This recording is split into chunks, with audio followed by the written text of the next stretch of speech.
Hey everybody, how's it going? My name is Kyle and I am Tomcat TV. Welcome back. I was wanting to take a look at a Scream tier list in honor of the new Scream movie coming out. Now, I will say, as far as that's concerned, I am excited to see it. I'm a little uncertain as to how much I will like it, especially because it's not directed by Wes Craven, nor is it written by Kevin Williamson, but it's Scream.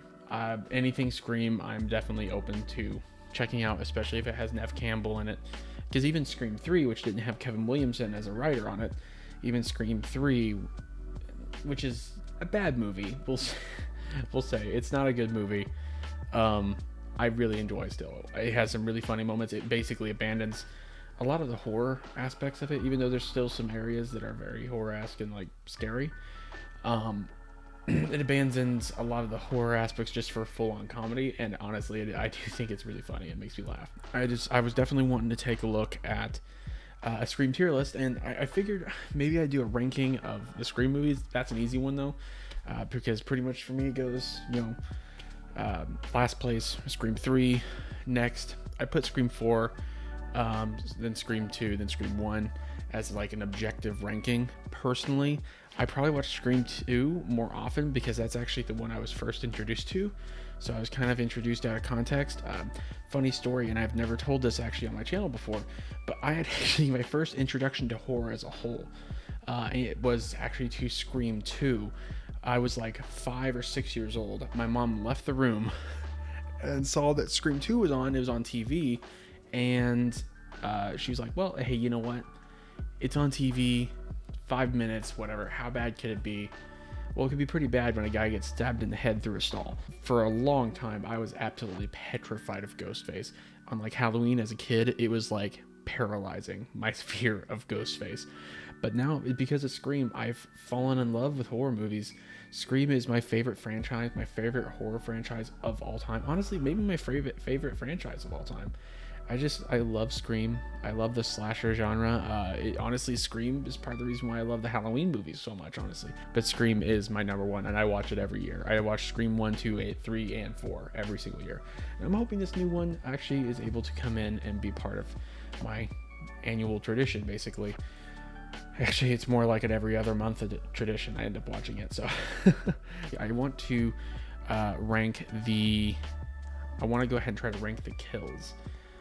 Because I love the kills. Like, I mean, honestly, as far as like Ghostface kills, they're all pretty much the same for the most part. But there's definitely little subtle things. Like, I'm not just gonna factor in how they're killed, but it's gonna be like the aftermath, maybe how they're discovered, the magnitude of their death, and the meaning, what it means for the franchise as a whole. All that I'm gonna factor in. I'm gonna try to. There's these like little pictures here. I'm gonna pull that up right now. There's these little pictures here, and honestly, it's a little hard for me to tell sometimes. I think which ones these are. Okay, that's Tatum. No, I think I pretty much got a handle on it. Which one's this? Oh, that's Principal Hembry. Okay, yeah. So I can get all these. And I think these are all the kills. Hopefully they didn't miss anything in here, and I'm not gonna miss anything. I should remember though. I just might not necessarily remember all their names. That being said, I do want to go ahead. Which one's that? Okay, there she is. Where's the one? I'm trying to look for the one that was impaled through the head on the hood of the car, or the cop, or the second one. Where is he? I don't think, is he on the list? I'm not seeing him on the list. Is he just ranked with the other cop that's throat was slit?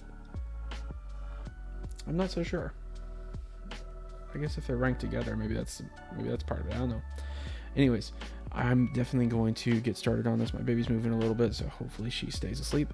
But I'm going to get started on this. I love Scream, like I said. So let's go ahead and let's start with the very first kill that I had ever seen in Scream. The very first kill in the Scream franchise was Stephen Worth. What's his name? Stephen Orth. He was the first kill in the entire franchise, obviously, unless you're counting Maureen Prescott, but we don't see that death, so I'm not counting that one. So I'm going to count the guy from the beginning of Omar Epps, right? From the beginning of Scream 2. What was his name? I think it was like Steven something, wasn't it? because it was supposed to mirror the kills from the first one. I can't believe I'm blanking on his name. I probably should have prepared a little better. But that kill was the one that scarred me for a long stinking time. Let's check and see real quick here. I'm going to try to keep this primarily uncut and hopefully not super boring. He was Phil. Was it Phil Stevens? I think that's what it was, right? Yeah, it was Phil. So yeah, Phil's death. That was the very first one. I think that's the one right there that I have my mouse. So no, wait, no, that's him right there. Which is one? Oh, that's Tyson from Scream 3. Okay, cool. Okay, so yeah, so Phil from Scream 2. I have to rank that as a decent one. I mean, getting your head stabbed through the stall. I like how Ghostface is kind of whispering really quietly about "Mommy did it, Mommy did it." You know, that type of thing, really hinting towards spoiler, the killer of the of Scream 2, actually one of the killers. So I really like that a lot, actually. And obviously it kind of kickstarts Scream 2 and leads to probably my favorite death of the entire franchise, honestly. So I'm gonna go ahead and maybe rank. It's very simple. I think I want to leave it in. It's a good one. You know, it scarred me as a kid. I'm gonna put it in great. I'm a little biased on some of these, so you can definitely call me on my bullcrap if it's something to where I'm being a little too biased on some of these. So feel free to do that. Anyways, and then let's start at the beginning. Then let's go ahead and just go through their list. So let's start with Stephen Orth. Stephen Orth. Honestly, I mean, yeah, it's one of the very first ones, but I feel like that's actually a fairly meh one.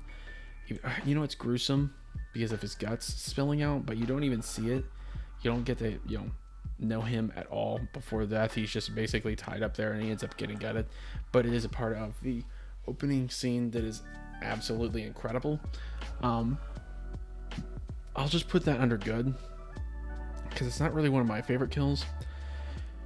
It's a good one because it is gruesome, so I'll leave it at that. And it is part of the one of the most iconic scenes in all of horror history, in all Scream history and horror history, that is. So the next one, one of the saddest ones, honestly, is Randy's. That one kind of, I can't always decide if that pisses me off or it's something to where it's a good kill. I think it's decent. I'll put that probably under great as well. Most of it takes place kind of off screen a little bit, like with him getting stabbed off screen in the van and getting kind of shoved into the walls of it and stuff and getting pulled in. But I will put that up under great. Maybe in front of, can I move that? Phil Stevens? Yeah, I'll put it in front of Phil. Just because it's Randy, and Randy meant a lot to the series as a whole. And it's something to where you don't watch a Scream movie without missing Randy if you watch the first two. So, and you miss him throughout the rest of the second one and the third one, and no one can fill his shoes as far as like explaining the rules of horror movies. He's so much fun to watch. So I'll put that under a great kill. I feel weird about that though.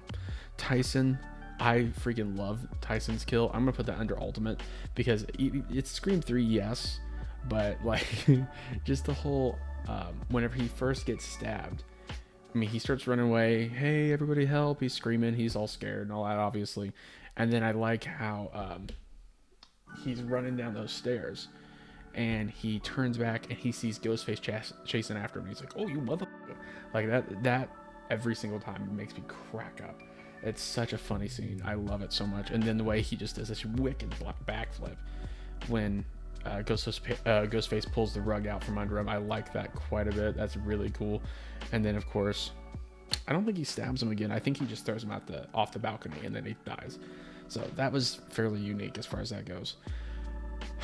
Okay, a lot of people think that I've heard some people say the death of Jennifer here to get started on the next one. The death of Jennifer was actually like really well done, but I completely disagree. I think that's a meh one. I don't like that one at all, honestly. I'm gonna put that at the bottom tier. I think it's really stupid and doesn't make any sense. I mean, I think a lot of it is just a problem with Scream 3 as a whole, just the whole not making sense thing.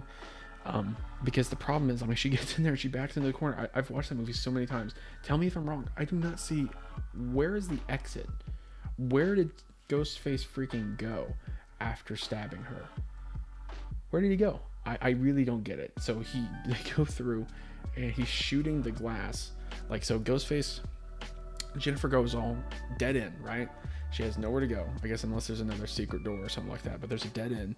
Ghostface is coming, and she's like banging on it, trying to get out, and Dewey's shooting left to right, starting kind of where they came from and ending where she ends and dies. But the whole time, like, it doesn't make any sense, because he shoots, oh, I can't get to her, where's she at? I'm gonna shoot the one that looks like she's not banging on it. I mean, it makes sense he's shooting high, so at least there's that, but where did Ghostface even go? There's nowhere he could have gone that they wouldn't have seen him. It just doesn't make any sense. So that one, honestly, I have a problem with. I think the build up to it's all right, but just as an overall kill, I think that's one of the worst ones, honestly. I don't like it. This one, was it like she played Candy or something like that her character was playing Candy in the movie. I think, was it Jennifer? No, not Jennifer. Jennifer was the one that we were just talking about.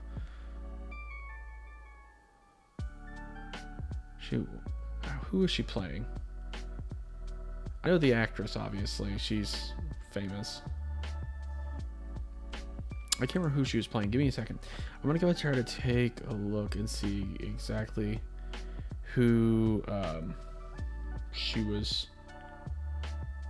Jenny McCarthy. Okay, yeah, Sarah Darling. Yeah, I remember now. He's like, you know what name I really like? It's Sarah. I remember that. Yeah. Anyways, so her death, it was okay. There's an alternate cut of that actually makes a little more sense. I think there was an alternate plan for it back when they originally planned on what's her name? Emily Mortimer, Angela Tyler, to be one of the killers as well, alongside Roman. When they originally planned for that, I guess that one of them was inside the building, which I think was Roman, and then there was one of them on the outside keeping an eye out. And so that actually ended up would have probably made a little more sense as far as her kill goes. But it felt, honestly, it was fairly bland. I liked a bit of the suspense, so I'm not going to put that under meh. I'll put it under, it's good. I honestly, I prefer the Stephen Worth kill over the Sarah kill here, but Cotton's kill, I liked his actually quite a bit.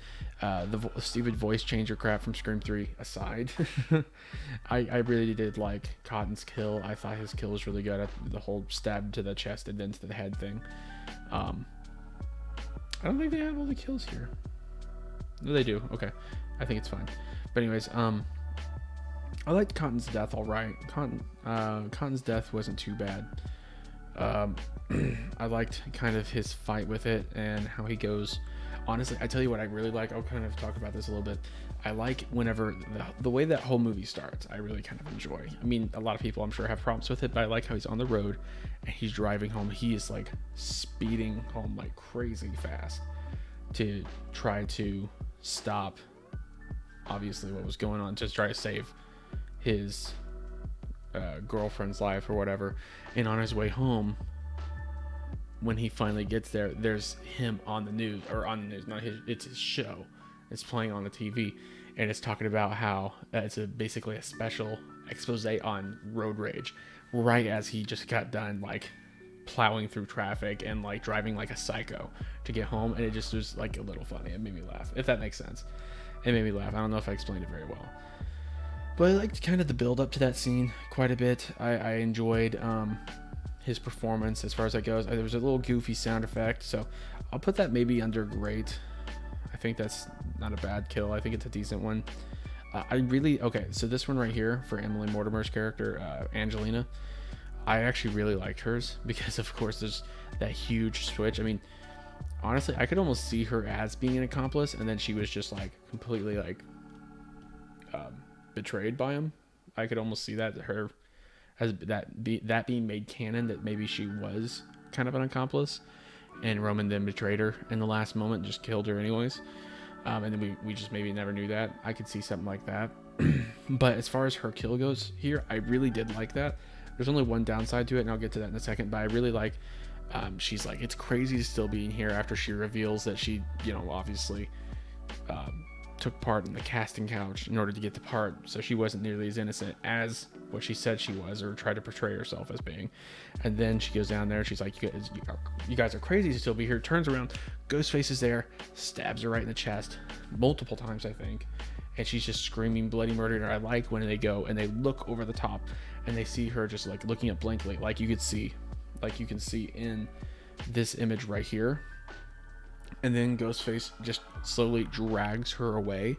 I really like that, actually. I like how he just slowly drags her away. Her arm just goes limp up above her.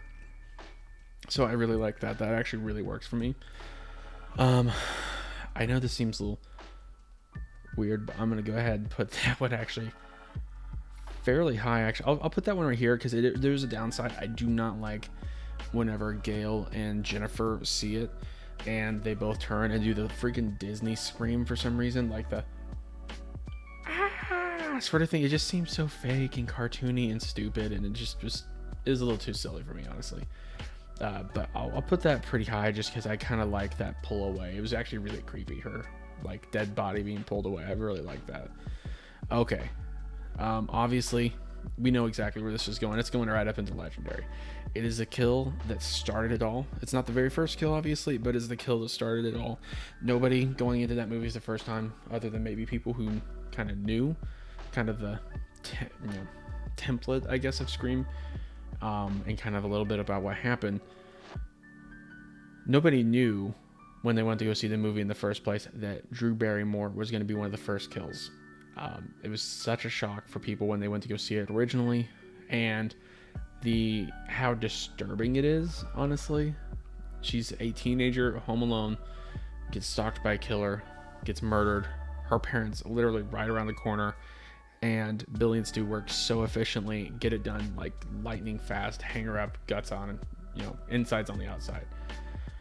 And it is an iconic scene with tons of great build-up, tons of great suspense, a fantastic reveal of Ghostface, and it is an amazing scene. And obviously that's going to be in like the top tier 100%.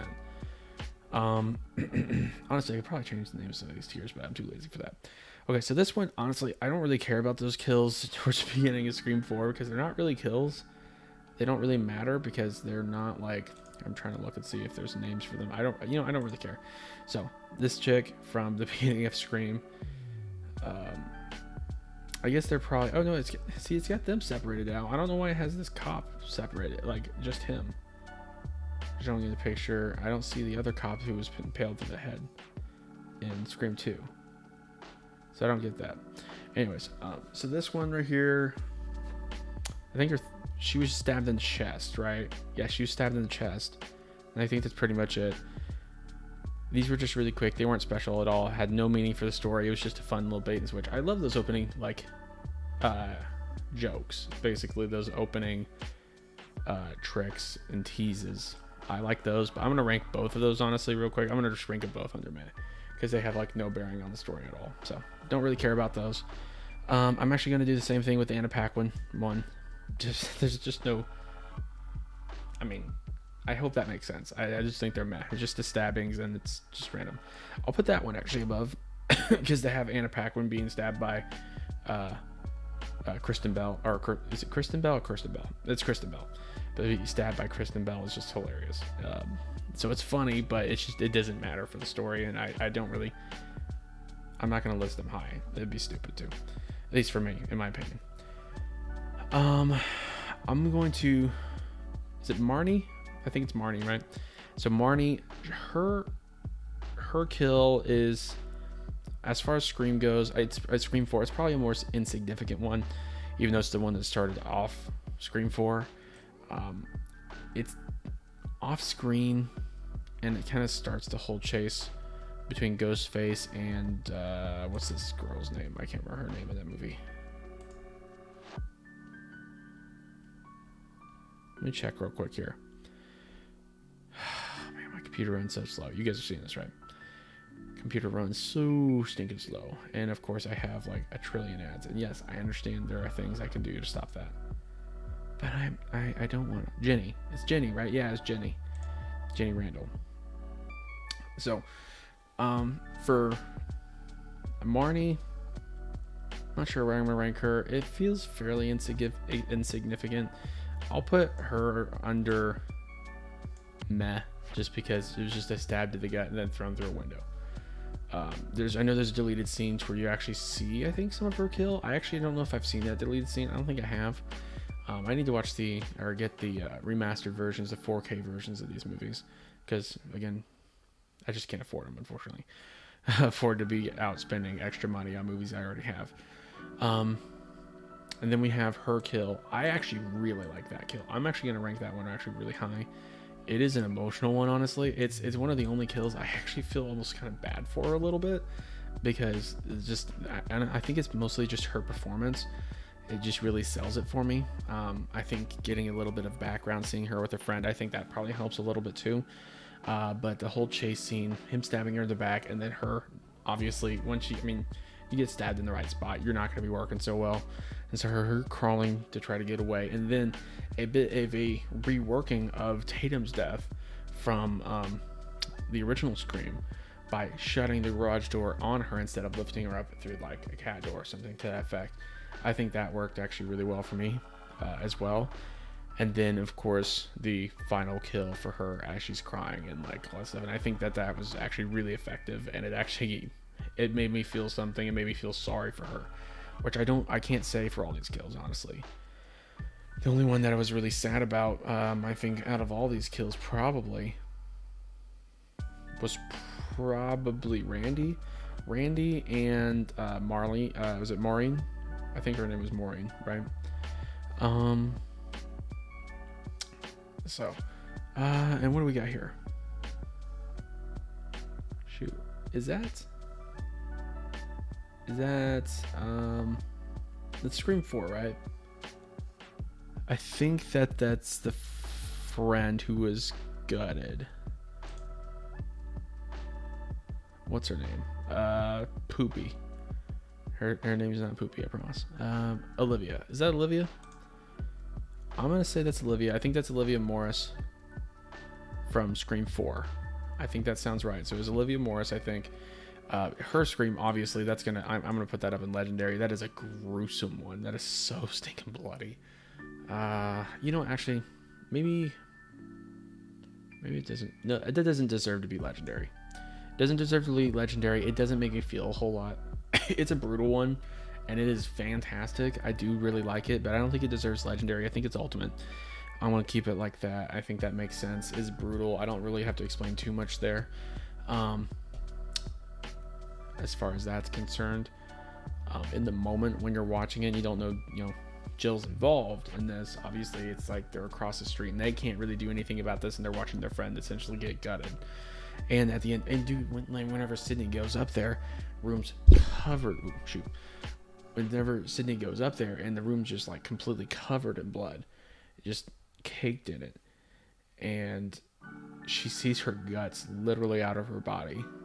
That was effective. I really did like that. What? Okay, cool. Sorry, I got distracted by something. His kill, just a stab to the back. It was good, the build up to it. I like that, so I'll put that in decent. It was kind of lame. No, I don't. That's not one that really annoys me, so I'm gonna go ahead and like keep it right here. And it's not completely pointless. This is a great one. I love this kill. I'll put that in Ultimate too. I like the grandeur of some of the other kills, so I won't put that in Legendary. I'll keep that one in. I think that is a top tier Ultimate one. Because man, the dude got stabbed through the freaking into the freaking brain, and gets up and walks around and says F Bruce Willis, and that is hilarious. That is just so stinking funny in my opinion. Man, I'm getting tired. That's because it's almost midnight. Okay, yeah, but it's Anthony Anderson. Of course he's hilarious, but that whole scene was just really funny, especially because of the conversation they were having earlier about Bruce Willis. You don't survive. Cops don't survive in horror movies unless you're Bruce Willis. That's funny. And also the fact that Wes Craven, as far as that kill goes, his design for it was based on something he heard about in real life, where I think a guy was stabbed in the head or shot in the head or something like that, and he drove himself to the hospital for help, for assistance. So that's, I mean, just the fact that it was based on something in real life really honestly puts it up there for me. Plus also it's Anthony Anderson, and it was just really like executed very well, pun intended. Anyways, and then of course Jill's mom is right. I'll put that in good, maybe the bottom of good. I mean, she was stabbed through the mail slot, so it was good. It was shocking. I mean, I think we all suspected her that she would die, but just getting stabbed through the mail slot was a nice touch. But I don't think it's really any more special than the Adam Brody. Not Adam Brody. Marcus. What's his name? I don't even remember his name. I don't know why. I could probably remembered 5 seconds ago. Anyways, more special than his kill. Robbie's kills. So his kill's good. I like it. I like it because it has a number of things to it. He was killed by his best friend, so that's depressing. So he was killed by his best friend, which is obviously sad for him, but also, I mean, he didn't know that by the end of it, but also kind of the build up to it, of him having his camera facing backwards and him not seeing front, and then him turning around and seeing Ghostface for the first time right in front of him in his camera, which I really liked. And he gets stabbed, of course, and then he does the whole "I'm gay" thing, thinking that it might help him in order to avoid getting stabbed. Doesn't help, obviously. Ghostface doesn't discriminate, so so that was it's a decent one. I'll put that maybe under great. I'll put that at bottom tier, great. I like that one. Nothing super special, but it's decent. This one, I feel like this is a hard one. I think it's a little sad, just because she really honestly was just put in a bad position. She seemed like a decent enough person, and then like Cotton, who was like, seemed like he was kind of willing to cheat on her. Not even kind of, he was willing to cheat on her. She ends up getting killed because somebody's looking for Sydney, and she's just kind of an innocent bystander. So it's really kind of sad. So I'll put that a little higher, partially because of that, but also because there's a nice build up to it. Even, I mean, putting aside the stupid voice changer stuff. But her kill's just kind of just a simple stab to the back, so nothing super special there. Now here's where I wanted to get to. This might be a little controversial. I've heard a lot of people like complain, at this point with the Scream movies, because it is mostly just stabbings. But the one Sarah Michelle Gellar's kill in Scream 2, the sober sister, what's her name? I usually remember these things like you can tell it's midnight. I can't like remember simple things that on any other day I'll probably remember. Oh, that's funny. That's right. I forgot about that. Whatever.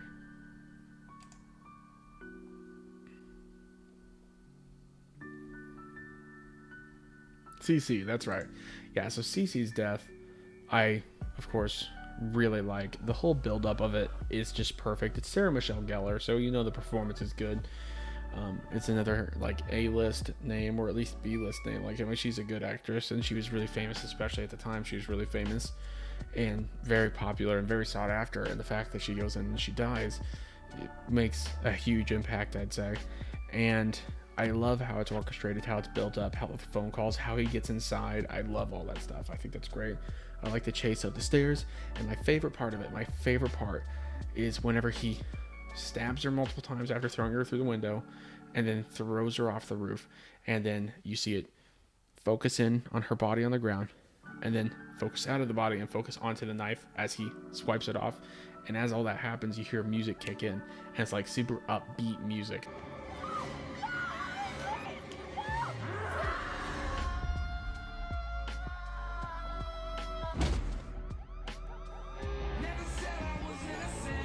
And there's something about movies when they do something like that I love. I really, really enjoy. And honestly, that's why I'm going to put that one up really high. I know that...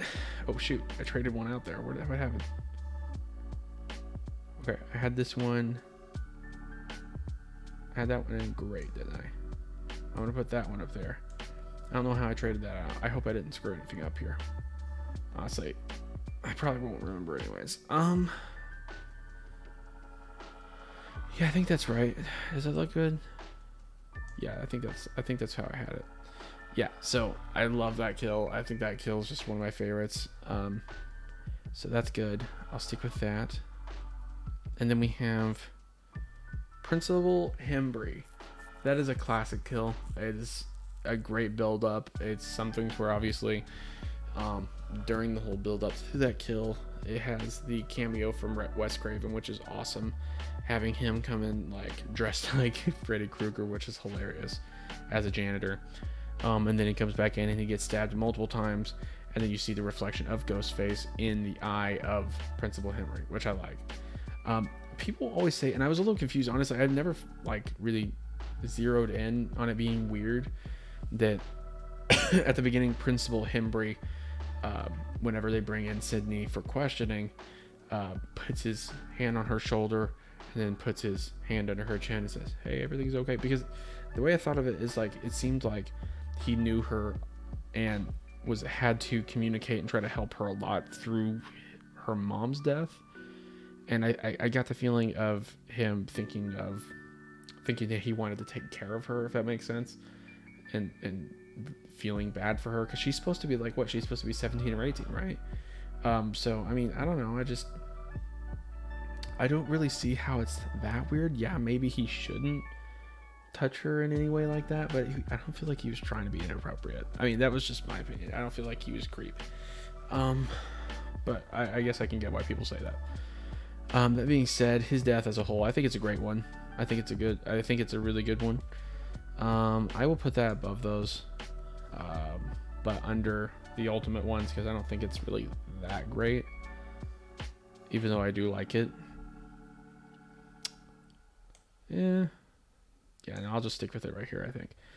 Okay, Kenny the Cameraman, throat slit, very simple, but I do like how he still, even though his throat's slit, he tries to help Sydney by telling her where to go, and I do like that quite a bit, actually. So I'm gonna put that one. It's a very simple one. I'm gonna put that above her.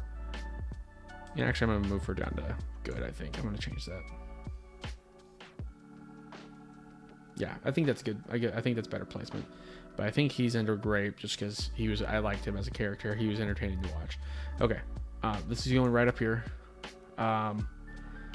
This might be controversial, but I honestly think, looking at all these kills, I'm gonna say this is my favorite kill of the entire franchise. Just because it's so epic and sad and grandiose, and it's so dramatic, and it is such a fantastic and perfect way to open up Scream 2. It was honestly that kill right there alone is one of the reasons why I watch Scream 2 more than I watch any of the other Screams.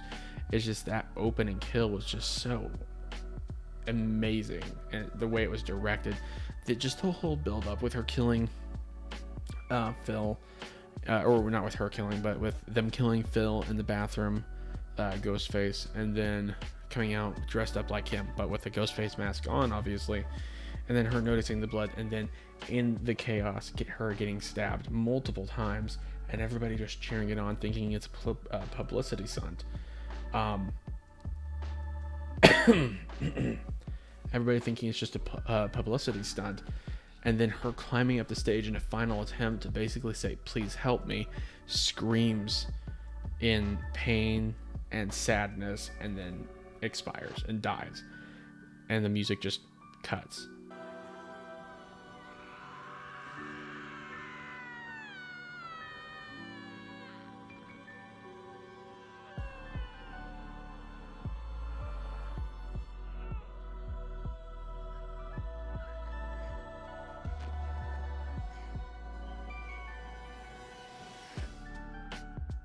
Freaking love it. It's a fantastic scene, and it's amazing, and I love it. And that is my favorite one, like the entire thing.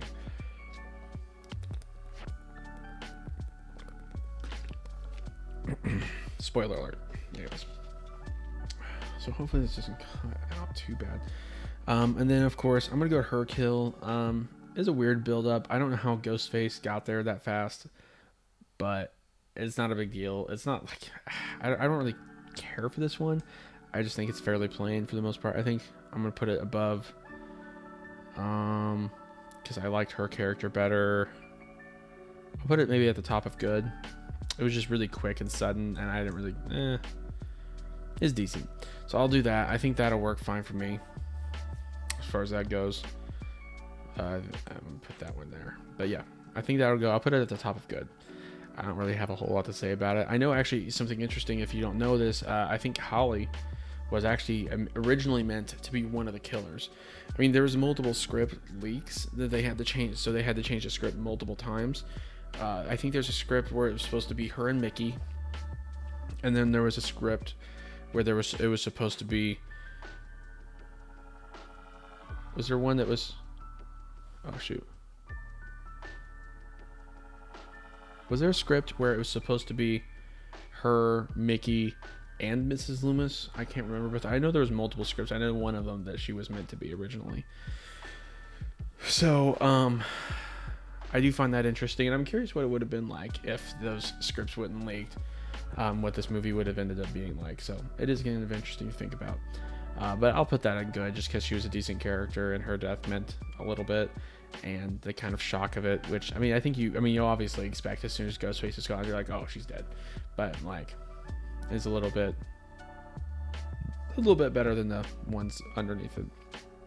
So, Stone, Patrick Warburton is awesome, very underutilized in Scream 3, but he's fun to watch. A dewdrop, always great. Love Patrick Warburton.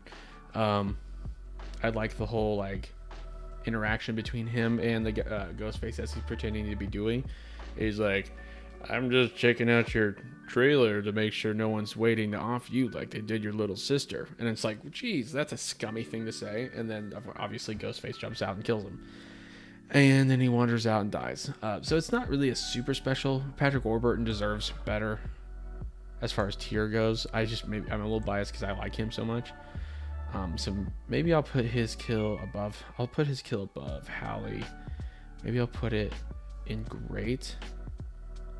I'll put it above Kenny, just because Patrick Warburton, he deserves it. He deserves better than if it was somebody else. Anyways, Tatum, it is an iconic kill. It's a little corny if you go back and watch it. Obviously, it's a little cheesy. Just the fact of, I don't know if a garage door could lift somebody up like that without breaking. And the fake head used for the death was definitely very fake. It's very obvious when you watch the movie. So that kind of takes me out of it a little bit. However, it is one of the most iconic and unique deaths of the entire franchise. So I can't rank it like super low. So I'm going to put it right there. Not to mention it was Sydney's best friend. And so that was just another like slap right in the face that she honestly doesn't deserve. Okay. The next one, this kill, I can't remember his name. I just remember he was playing Dewey in Stab, and Stab 3. I don't care what his name is. Anyways, just the whole concept behind that kill, the whole like gas explosion, is just really stupid. I mean, it's a problem with Scream 3 as a whole, but you can only suspend disbelief so far. I mean, Mythbusters proved that as far as gas dispersion goes, you'd have to have, it's a very specific ratio you have to have in order to be able to like blow up a house. And the idea of like being able to plan that very well as Ghostface and turn off all the power except for the fax machine and know that somebody's going to go in there and read it, and that right as they read it, whoever smells the gas, they're going to explode. It seems like so unlikely. I mean, it is unique and it is epic. So that's why I'm not going to rank it as like a crap kill, but I am going to rank it maybe the bottom of good, just because I don't know, I just can't in good conscience like rank it any higher than that. Okay, so I guess they're wanting me to rank these cops as a whole together, the ones that died in Scream 2. I don't get that. Honestly, the throat slit one, that's lame. It's just a throat slit. He's dead, whatever. But the other cop gets impaled through the freaking head with rebar. Or it was not rebar, it was just a pipe, I think. And it is gruesome. It is more gruesome than Scream ever really is, honestly. It is brutal.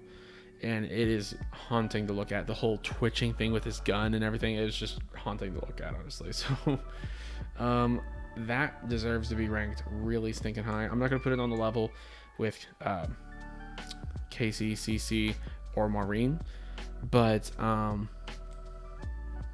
going to rank it up here. Keep in mind, this is specifically having to do with, honestly, a cop that was impaled through the head. That's the one that I really like.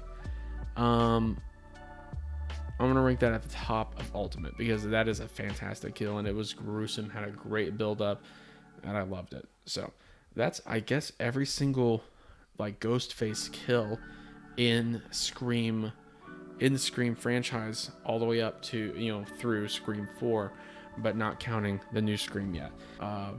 Real quick while I'm on here, I might as well just do my best to rank the killers. Shoot, no, that's actually way more complicated. Ranking the killers, there's so many of them, especially since there's so many duos, and to rank them is just so hard. I don't know what I'd do there, but I really do enjoy them. Scream 1 is the best one. It started it all. It's great. Scream 2 is the one I probably watch the most. It's a very good sequel, honestly. Scream 3, it's not a great movie, but I still watch it. Scream 4 is a lot of fun. I really enjoy it. I'm trying so hard not to yawn. But yeah, I really enjoyed those movies so much. It is my favorite franchise. I hope that you guys enjoyed my ranking. I don't know if you guys agree with any of my ranking on this, or any of the other points that I made and the reasons why I placed them where I did. Or if any of you just really honestly cared that I uploaded a Scream tier list at all. I just, like I said, I love the Scream franchise. I hate that it's something where I can't really react to this new movie as it comes out, and I hate that I can't really afford to go out and see the movie as it comes out. But whenever I can afford to go see it, maybe after my tax return or something like that, which I plan on trying to do immediately, especially with having a kid in the house. As soon as I get the opportunity, I'm going to be going to the movie theater to see the new Scream. So please, no spoilers in it. Honestly, I might even just shut off the comments on this just to avoid spoilers on it, because I am desperate to not know who the killer is on Scream. If you like this video, then please like down below. Actually, I am going to, I think, turn off the comments on this one, so I do apologize. I'm going to turn off the comments on this one just because I know there's some people who do like to troll, and they do like to come in and be like, hey, this is the killer in the new Scream movie, and I'd really like to avoid that. I think any of my subscribers, they won't do that to me, just because I think I get the feeling they like me. At least I think you guys like me and you wouldn't want to do that to me. But I'm going to turn the comments off on this one just to avoid any spoilers on that. But if you liked my video, if you agree with me on this, and if you're excited to see the new Scream, then definitely go ahead and like my video and subscribe to my channel. As soon as I watch it, I will be telling you my thoughts on Scream, and as a Scream fan, I will be telling you my thoughts on Scream. And if you want to see anything else from me, feel free to let me know. You can always go check me out on my Patreon, and you can actually message me directly if there's anything else you want me to take a look at or do a tier list on or react to. Then go check me out on my Patreon. You can make those requests on there. That's a really easy way to do it. And if I get a request on there, then I'm going to check it out at some point at least. Even if it's not immediately, I'll put it on polls and have you guys vote on it, that type of thing. So just check me out there. I would really appreciate any help you can offer, because obviously the more people I have joined on there, the more work I can put into this, and the more I can go ahead and hopefully try to entertain you guys. So thank you guys so much for watching, and I will see you in the next one.